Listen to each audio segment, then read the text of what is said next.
حضرت امام شافعی فرماتے ہیں میرے علاقے کا ایک نوجوان تھا، عالم فاضل نہیں تھا پر نیک بڑا تھا، میرے ساتھ حج کرنے آ گیا اور مجھے وہاں جا کے پتا چلا وہ بھی آیا ہوا ہے۔ فرماتے ہیں وہ حج میں بڑی کوشش کرتا اس سے ملنے کی، تو کہتا حضور کیا حج میں باتیں کرنی، رب رب نہ کریں۔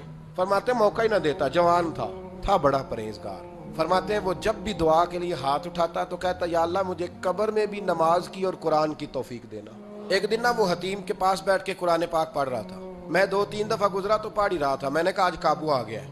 میں اس کے پیچھے بیٹھ گیا اور میرے دل میں خیال تھا کہ جتنا بھی آج پڑھے گا نا میں نے اسے 2-4 باتیں کر کے جانا ہے۔ اس نے قرآن مجید سمیٹا اور میری طرف دیکھ کے کہنے لگا حضور میں بھی آپ کا انتظار کر رہا تھا۔ کہتا میں خوش ہو گیا، لیکن اس نے کمال کر دی، جیب سے چند دینار نکالے اور کہنے لگا حضور آج ظہر کی نماز کے بعد نا میرا انتقال ہو جائے گا، تو یہ نا ایسے رکھ لیں، کفن خرید کے نا تو میرا جنازہ پڑھ کے تو یہاں جنت المعلا میں دفن کر دیں۔ امام صاحب کہتے ہیں میں اگلے لفظ کہنے لگا تھا کہ مجھ پہ سختہ آ گیا، کہنے لگا حضور مہربانی کر دیں کہ آپ میرے علاقے کے ہیں۔ میں چپ کر گیا۔ ظہر کی نماز میں نے دوبارہ اس جگہ پڑھی تو میرے ساتھ صف میں موجود تھا، فرض بھی اکٹھے پڑھے، سنتیں بھی اکٹھی پڑھی، نفل پڑھ کے جب میں نے توجہ کی تو وہ زمین پہ لیٹا ہوا تھا۔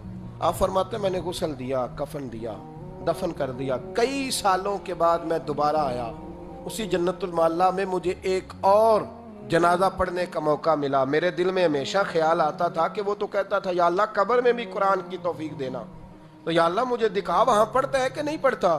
تو امام صاحب فرماتے ہیں وہ میرے دل میں بات تھی، اللہ نے موقع دیا، میں دوبارہ جنازے میں گیا تو جو قبر کھودی گئی وہ اس کی قبر کے بالکل ساتھ تھی۔ اچانک میری نظر پڑی تو قبر کی دیوار گر گئی۔